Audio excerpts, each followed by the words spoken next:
फाउंडेशनच्या वतीने जांबूतमधून आज सर्वजण आपण या स्वप्नवेद परिवाराला भेट देण्यासाठी उपस्थित आहात।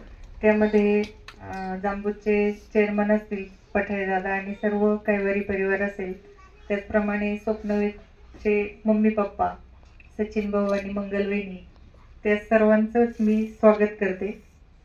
अगदी म्हणजे माणसातला देव माणूस म्हणायला पाहिजे असं त्यांचं कार्य आहे।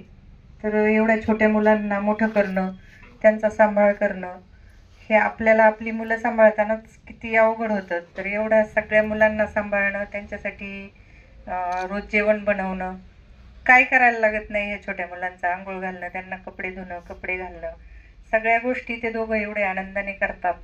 त्यांचं मी मनोमन त्यांना धन्यवाद देते, त्यांचं खूप कौतुक करते आणि तुमचं कैवारी फाउंडेशनचंही खूप कौतुक करते की तुम्ही असा परिवार निवडला। इकडे दुसरीकडे दान देण्यापेक्षा आपण ह्या अनाथ मुलांना जी भेटवस्तू, काहीतरी फुलाची पाकळी देण्यासाठी इथे येतात दरवर्षी।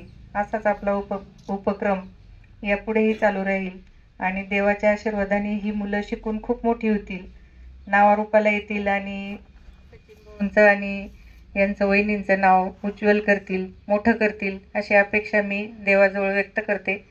सर्वांचं पुन्हा एकदा कैवारी फाउंडेशनच्या परिवाराचं अभिनंदन करते आणि सचिन भाऊंचं तर खूप अभिनंदन। मला माहीत नव्हतं आतापर्यंत त्यांची संस्था आहे, आता येता येता कळालं की यांचं हा स्वप्नवेद परिवार तुमचा आहे म्हणून। आतापर्यंत माहीत नव्हतं, ओळख होती पण हे माहीत नव्हतं पुढचं।